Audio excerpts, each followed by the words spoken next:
Good morning students. आज हम लोग नया चैप्टर पढ़ेंगे और चैप्टर 3, ठीक है। चैप्टर 3 जो है दो चर वाले रैखिक समीकरण, ठीक है। हम लोग पीछे 9th क्लास में हम लोग पढ़े हैं कि एक चर वाले रैखिक समीकरण, ठीक है। लेकिन जितने लोग भूल गए होंगे तो फिर से हम एक बार उसको रिवीजन कराते हैं, फिर उसके बाद से जो आपका चैप्टर है उसके बारे में हम जानेंगे। तो देखिए, सबसे पहले बोर्ड पर ध्यान से देखेंगे बाबू, बोर्ड पर देखिए, सब लोग बोर्ड पर देखेंगे। देखिए लिखा गया यहाँ पे एक चर वाले रैखिक समीकरण। सबसे पहले हम जान लेते हैं, यह देखिए जो इसका नाम है उसके नाम में ही इसका डिफिनीशन है, ठीक है। जो इसका नाम है इसके नाम में ही इसका डिफिनीशन है। तो समझेंगे कैसे? तो देखिए यहाँ पे एक चर, समझ रहे हैं, वाले रैखिक। रैखिक का मतलब क्या होता है बाबू? थोड़ा सा आप ध्यान दीजिए। रैखिक, और रैखिक का मतलब होता है, जिसको हम इंग्लिश में कहें तो लीनियर कहते हैं, ठीक है। रैखिक, और रैखिक का यही मतलब होता है, यानी कि जिसको हम कह सकते हैं एक घातीय। देखिए हम लोग बहुपद में हम आपको बताए थे कि जिस बहुपद का एक घात हो उसी को हम लोग एक घातीय बहुपद या रैखिक बहुपद कहते हैं। तो देखिए वैसा अगर आपको बहुपद की बात करें, रैखिक बहुपद, तो वैसा बहुपद जिसमें जिसके चर का जो घात होना चाहिए वो एक होना चाहिए, ठीक है। यानी कि आप समझ गए रैखिक क्या है? तो चर का घात कितना होना चाहिए बाबू? एक होना चाहिए। रैखिक है उसका घात, यानी कि जो भी वेरिएबल होगा, x में हो, y में हो या z में हो, यानी कि जो भी वेरिएबल यदि होगा तो उसका वेरिएबल का जो पावर होना चाहिए वो क्या होना चाहिए? एक होना चाहिए। यदि किसी भी वेरिएबल का पावर यदि एक होना चाहिए उसी को हम लोग क्या कहते हैं? रैखिक कहते हैं। तो आप वेरिएबल समझ गए, यानी कि उसमें सिर्फ एक होना चाहिए, एक चर होना चाहिए। रैखिक का मतलब होता है सिर्फ वन पावर जो 1। और समीकरण, समीकरण का मतलब क्या होता है बाबू? यदि कोई बहुपद दिया हो और उस बहुपद में यदि इक्वल टू का साइन हो, किसका साइन हो बाबू? इक्वल टू का साइन हो, और इक्वल टू जब बराबर होगा तो कुछ ना कुछ तो बराबर होगा, या तो वो 0 के बराबर हो या तो 2 के बराबर हो, यानी किसी भी नंबर की क्या होना चाहिए? इक्वल टू का मतलब ही होता है वो किसी भी संख्या के क्या हो? बराबर। तो चलिए हम इसको देखते हैं और समझते हैं और इसका डिफिनीशन लिखते हैं, ठीक है। तो देखिए हम क्या करेंगे बाबू, लिख सकते हैं कि वैसा समीकरण, थोड़ा बोर्ड पर ध्यान से देखेंगे, बोर्ड पर ध्यान से देखना है। हम लिख सकते हैं वैसा समीकरण जो ax plus b equal to क्या जी? 0, ठीक है। आप समझ रहे हैं वेरिएबल इसमें कौन सा होगा? x, इसके पावर कुछ नहीं है तो क्या है? 1, इक्वल टू का साइन है, समझ में आ रहा? यानी कि ax plus b equal to 0, और यहाँ पे लिख सकते हैं जहां a नॉट इक्वल टू क्या बाबू? 0। ये वेयर का साइन होता है, जहां का साइन है, यानी कि जहां a नॉट इक्वल टू क्या? 0, तथा हम लिख सकते हैं तथा a और b क्या होनी चाहिए? Real number. यहाँ लिख देते हैं a और b बिलोंग्स टू क्या बाबू? Real number. यहाँ r लिख दिया गया, ठीक है। आपके सामने यहाँ पे कंडीशन हमने लिख दिया और इसको हमने यहाँ इसको पोस्ट में लिख देते हैं, ठीक है। यानी कि वैसा समीकरण जो x plus b equal to 0, जहां a नॉट इक्वल टू 0 तथा a और b आर रियल नंबर, ठीक है, के रूप का होता है, के रूप का हो या होता है, ठीक है, के रूप का हो उसे एक चर वाले रैखिक समीकरण, एक चर वाले रैखिक समीकरण कहते हैं, रैखिक समीकरण कहते हैं, ठीक है। समझ में आ रहा? यानी कि इसका, यानी कि जो इसका जनरल जो फॉर्म होता है ना बाबू, यानी कि जो हम कह सकते हैं कि जो सामान्य रूप होता है, तो सामान्य रूप होता है ax प्लस क्या जी? b इक्वल टू क्या बाबू? 0। समझ में आ रहा है? यानी कि इसका जनरल जो टर्म होता है वो ax plus b equal to क्या लिख देंगे? 0, ठीक है। यानी कि इसका जनरल टर्म होता है। अब आप समझ गए होंगे। अब हम लोग इसका एग्जाम्पल देखेंगे। जैसे मान लीजिए अगर हम कहें कि उसका कुछ एग्जाम्पल बताइए कि जो एक चर वाले रैखिक समीकरण के रूप का है, तो देखिए इसका एग्जाम्पल क्या होगा? एग्जाम्पल कैसे लिखेंगे? तो लिख सकते हैं कि 3x प्लस 5 इक्वल टू क्या बाबू? 0। देखिए इसमें सबसे पहले हम पहचानेंगे कैसे एक चर वाला रैखिक समीकरण है कि नहीं है। तो एक चर, उसमें एक चर होना चाहिए, एक चर है, रैखिक होना चाहिए, उसका पावर एक होना चाहिए और समीकरण होना चाहिए, समीकरण मतलब इक्वल टू होना चाहिए। आपको जो है तीन चीज पे ध्यान देना है। सबसे पहला बात कि उसमें एक चर होना चाहिए और वो जो चर होना चाहिए उसके बाद से वो रैखिक होना चाहिए। तीसरा कंडीशन वो समीकरण होना चाहिए। समझ में आ रहा है? समझ में आ रहा है ना? तीनों, ये तीनों कंडीशन जो है फॉलो होना चाहिए, ठीक है।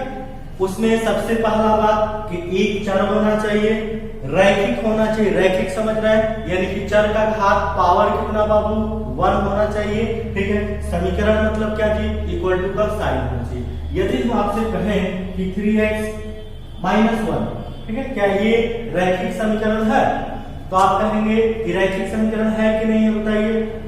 देखिए इसमें एक चर है, चर का घात 1 है, यहां तक तो सही है, एक चर है, रैखिक है, लेकिन समीकरण नहीं।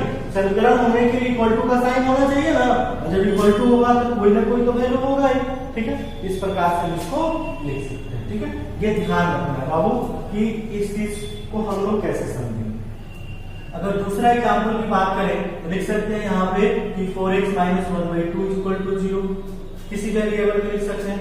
तीसरा नंबर लिख सकते हैं √2x प्लस 5 इक्वल टू कितना बाबू 0, क्योंकि यहाँ a और b आर रियल नंबर समझ रहे हैं ना, परिमेय और अपरिमेय दोनों हो सकता है, ठीक है।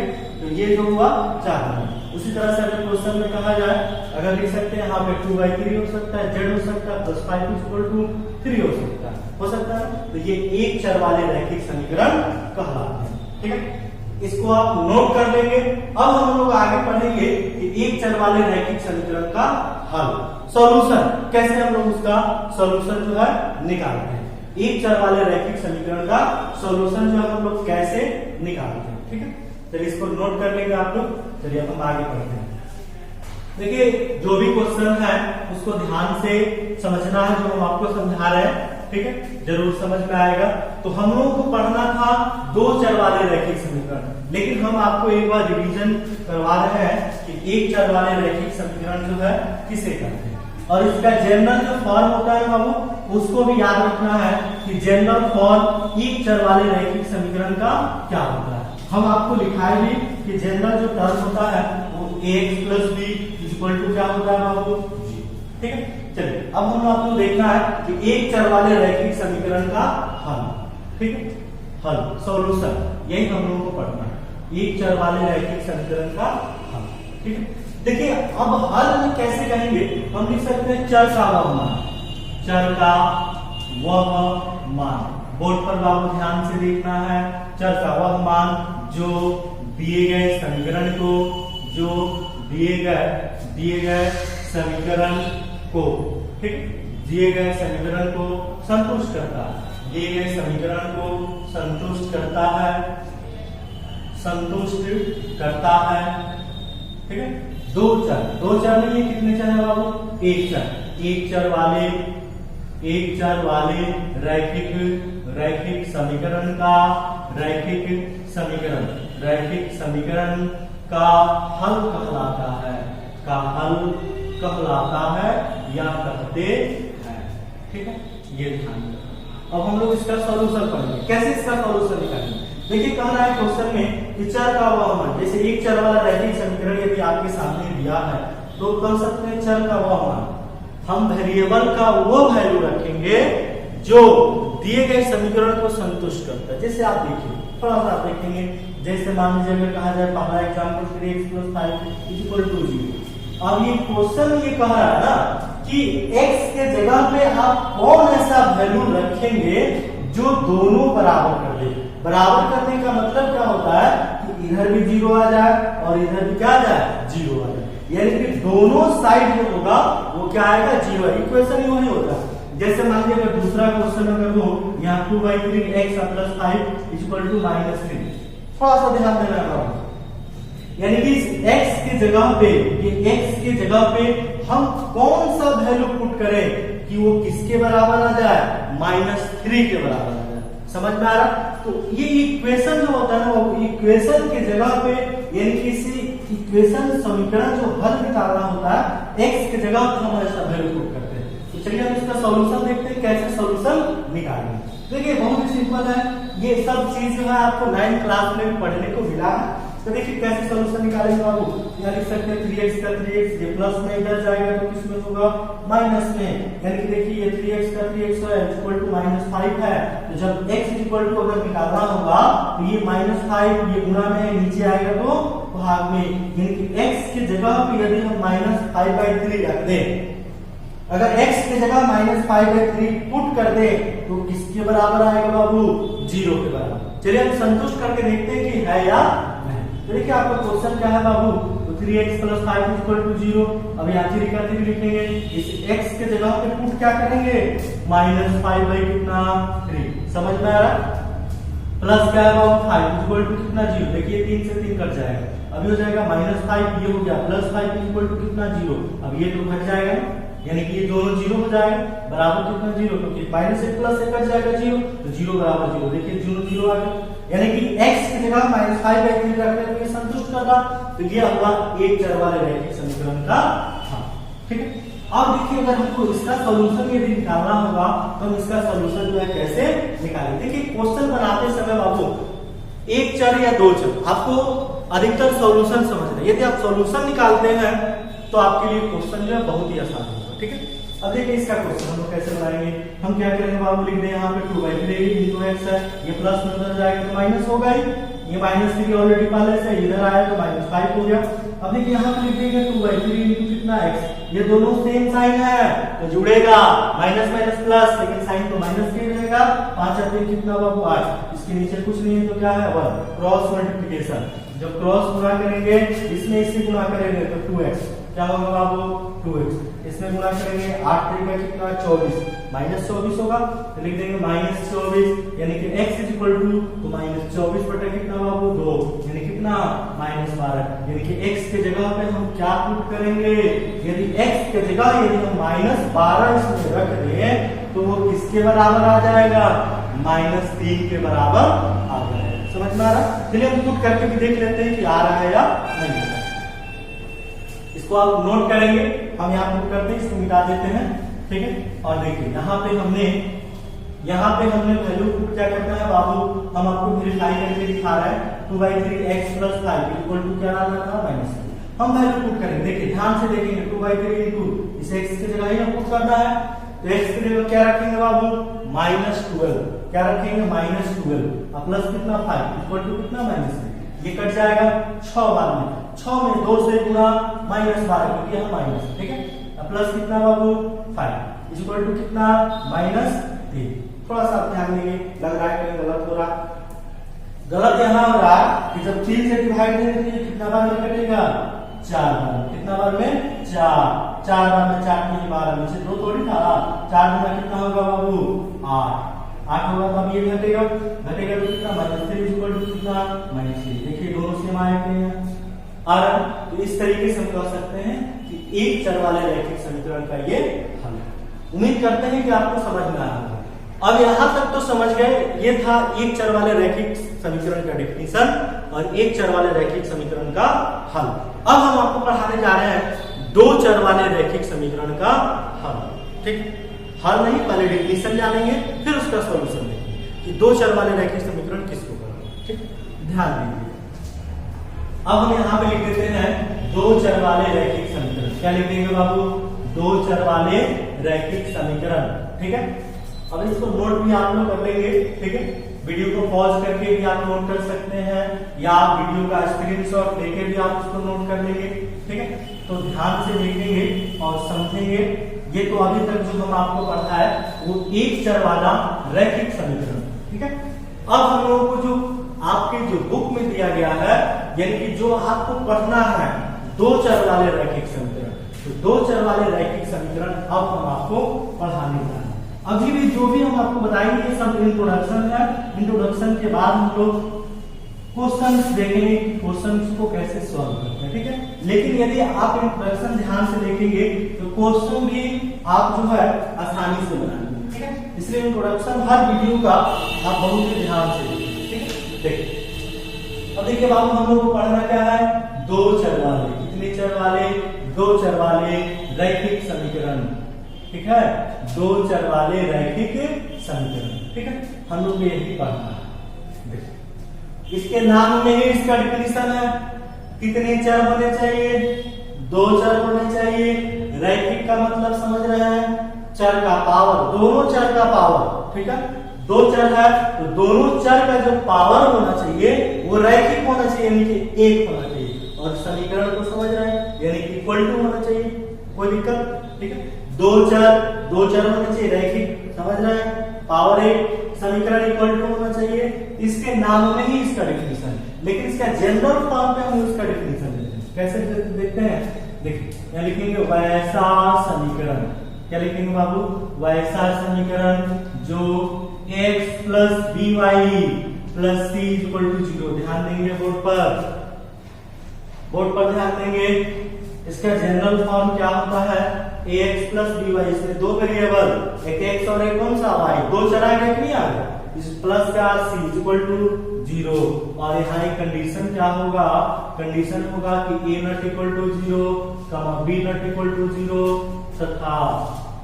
तथा में क्या लिखेंगे बाबू? तो यहां लिख देते हैं a, b और c आर रियल नंबर। समझ में आ रहा है?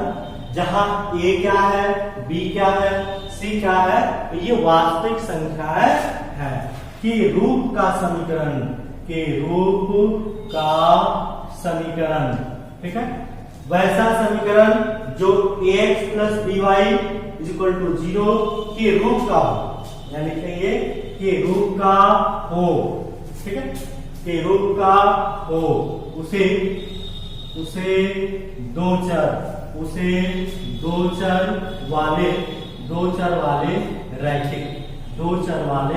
रैखिक समीकरण कहते हैं। उसे दो चर वाले रैखिक समीकरण कहते हैं। समझ में आ रहा? अब हम इसका जनरल फॉर्म देखेंगे। यहाँ पे देखेंगे बाबू, जनरल फॉर्म क्या होता है इसका? समान रूप तो हम आपको लिखा ही नहीं है, यानी कि x plus b y plus c equal to क्या बाबू? 0। और आप जानते हैं कि यहाँ पे a, b, c are real number. लेकिन अब यहाँ पे थोड़ा सा समझना होगा। पहले नंबर में एक चर वाला जब हम रैखिक समीकरण पढ़े थे, देखेंगे यहाँ पे जब हम एक चर वाला रैखिक समीकरण पढ़े थे तो वहां एक कंडीशन था कि a नॉट इक्वल टू 0, लेकिन a का वैल्यू 0 नहीं होना चाहिए। थोड़ा सा ध्यान दीजिए क्यों कर, यदि हम a 0 कर दें, क्या कर दें? a 0 कर दें। जब ये 0 कर देंगे ये पूरा 0 हो जाएगा, हो जाएगा कि नहीं बाबू? जब ये पूरा 0 हो जाएगा तो सिर्फ b बचेगा, और जब b बचेगा b यानी कि फिर 5 इक्वल टू 0। इसका कोई मतलब ही नहीं है, इसमें कोई वेरिएबल ही नहीं है, इसका कोई चर ही नहीं है ना? इसलिए हम इसलिए कंडीशन लगा देता है कि a नॉट इक्वल टू 0।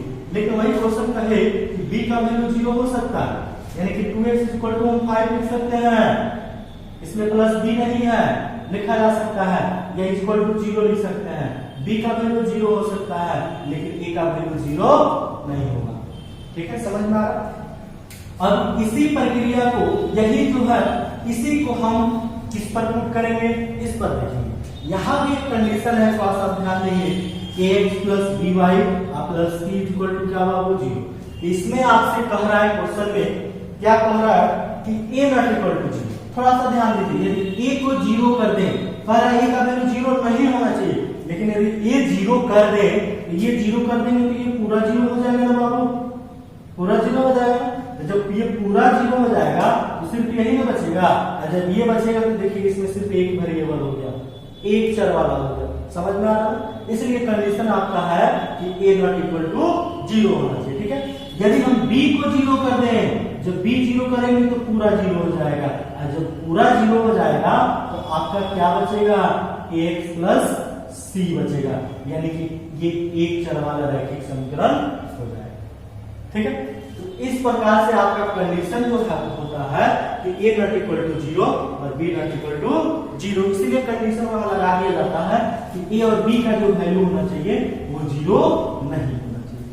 ठीक है, अब देखिए इसका एग्जाम्पल जो है, एग्जाम्पल हम आपको बताते हैं। जैसे मान लीजिए अगर हम कहें कि 2x, बोर्ड पर ध्यान से देखना है, 2x plus 3y plus 5 equal to क्या बाबू, ये दो चर वाले रैखिक समीकरण है, क्योंकि इसमें दो चर है, रैखिक है, इसका पावर भी एक है, इसका पावर भी एक है, रैखिक है, इक्वल टू है, तो दो चर वाला रैखिक समीकरण होगा। दूसरा एग्जांपल अगर ले लें 2/3 x प्लस 5/2 y माइनस 3, देखिए ये भी रियल नंबर हो सकता है, एक चर रैखिक है ना बाबू, इसलिए कह सकते हैं रैखिक, क्योंकि इसके पावर एक है, एक दो चर है, इक्वेशन है, तो हम कह सकते हैं कि ये दो चर वाला रैखिक समीकरण है। अगर हम कहें कि 2x² minus 3x plus 5 equal to 0, क्या ये दो चर वाला रैखिक समीकरण है? दो चर है, समीकरण है, लेकिन रैखिक नहीं है। क्यों नहीं है? क्योंकि इसके पावर 2 है, घात 2 हो गया। रैखिक के लिए घात कितने होना चाहिए? 1 होना चाहिए, इसलिए ये दो चर वाला रैखिक समीकरण नहीं। ठीक है, अगर हम कहें कि यहां लिख दें कि 3x माइनस 5y प्लस 3, क्या ये दो चर वाला रैखिक समीकरण है? देखते हैं, इसमें दो चर है, रैखिक है, इसका घात 1 है, लेकिन समीकरण नहीं है। समीकरण मतलब इक्वल टू नहीं। समझ में आ रहा? इस तरीके से हम लोग इसको समझ सकते हैं। ठीक है, ये इसका जो है डिफिनीशन हम लिखा है। अब हम लोग अगले वीडियो में इसका सॉल्यूशन देखेंगे कि दो चर वाले रैखिक समीकरण का हल कैसे निकालते हैं। ठीक है, चलिए, थैंक यू।